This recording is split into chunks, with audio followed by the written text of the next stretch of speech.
In 1492, Christopher Columbus sailed the ocean blue and found a new world. Little did he know his discovery would lead the history of an entire continent into a destructive climax that would span hundreds of years.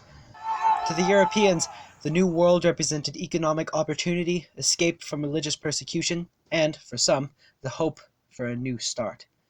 To the natives, the white men brought only guns, disease, and death. Another people, brought to the New World in shackles, also came to work and die on the unknown landscape. The interactions between these three groups would shape the Americas for centuries to come.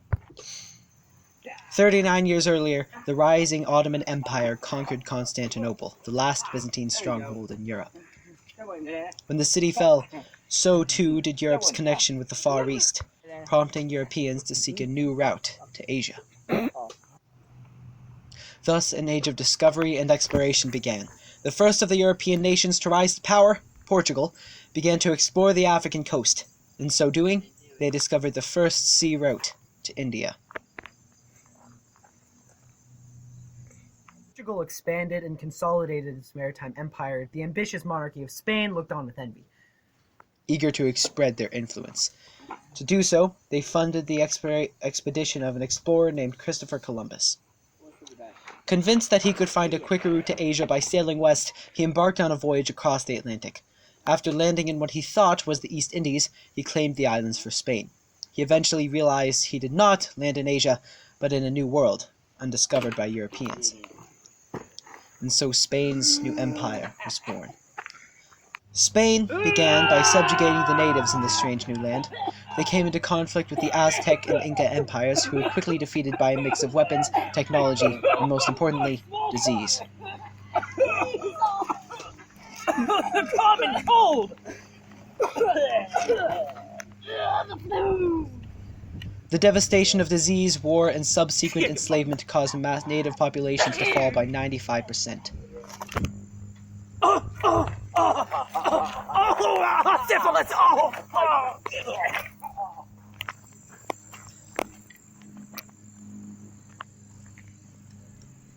In response to the sudden demand for labor, Spain had to import hundreds of thousands of slaves to the Americas from Africa.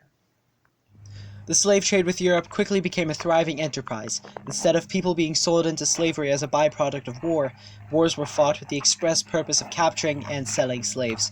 Entire kingdoms were built upon the slave trade. As many slaves were men, this led to profound demographic changes on the West African coast. As the slave trade was an integral part of Africa's economy, its decline, centuries later, would weaken the African states considerably. For those Africans who arrived in the Americas, their traditions blended with those of the Native Americans and Europeans, creating a melting pot of three very distinct cultures. Slaves worked on sugar plantations or in the vast silver mines of the Andes Mountains. Over time, as Spanish settlers and native populations intermingled, a new class of people, called mestizos, made up the bulk. In the early years of colonization, European settlers lived among and had children with the indigenous population. And once African slaves were brought to the New World, it was inevitable that Europeans would mate with them, whether the slaves were willing or not. Prior to 1662, European men were responsible for the support of the children they fathered. Once the institution of slavery was established in North America, men sought a way to escape their duty to their children who were being born to slave women. Children in the New World took the status of their mothers.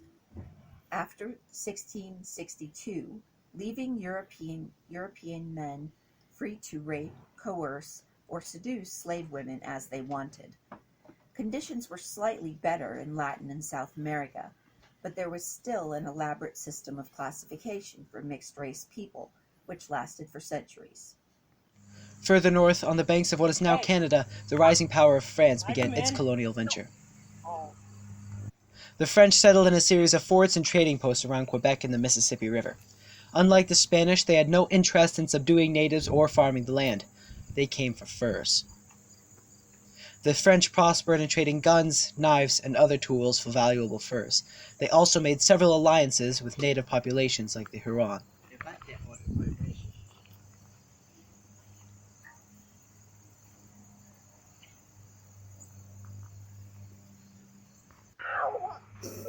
In contrast with the French's policy of establishing contact and trading with the natives, the English had a vastly different idea of what to do in the Americas. In the early 16th century, as a result of the Protestant Reformation, the English King Henry VIII separated from the Catholic Church and created the Anglican Church. When speaking of Christianity before the 16th century, there was only one church, the Roman Catholic Church. Soon after Martin Luther sparked the Protestant Reformation in Germany, Henry VIII of England determined that he needed a new wife. The wife he had, Catherine of Aragon, was getting old and had not given him a son, only a daughter named Mary. Henry tried to have his marriage annulled, but Pope Clement VII refused to allow it. Henry maneuvered to have himself declared the head of the Church of England so he could annul the marriage himself. Catherine was sent away, Mary was declared illegitimate, and Henry married Anne Boleyn. Of course, devout Catholics were outraged. England in the 1500s was a time of religious turmoil. Even with Protestant ideas creeping in from the continent, a reluctant to convert Catholic populace, the Anglican Church took some time to take hold. Thus began a period of religious turmoil in England. People began to flee England in droves for many reasons: to escape religious persecution, start a new life, or to acquire wealth. Meanwhile, further south, Spanish missionaries established communities in an effort to convert the natives to Catholicism. Across the Spanish Empire, natives were encouraged, sometimes violently, to abandon their old faiths and embrace Christianity. Driving these religious motivations among Spanish and English settlers was the Protestant Reformation. The Reformation was a religious movement that created many different subsects of the Christian faith, ultimately weakening the Catholic Church's power. Europeans brought these diverse beliefs to the New World, creating a rich culture that differed from that in Europe.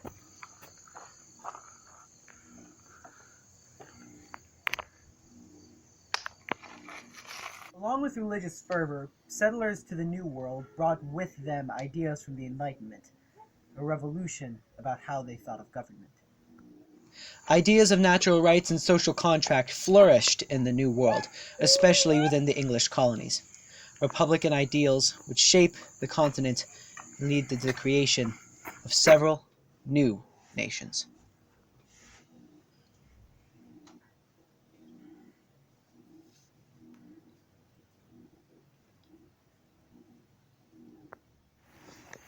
The people living on the border of the Atlantic shaped the fabric of history with their interactions. The actions of people, tribes, kingdoms, and nations have important consequences on the world today. As a result of this turning point in history, people have been connected like never before.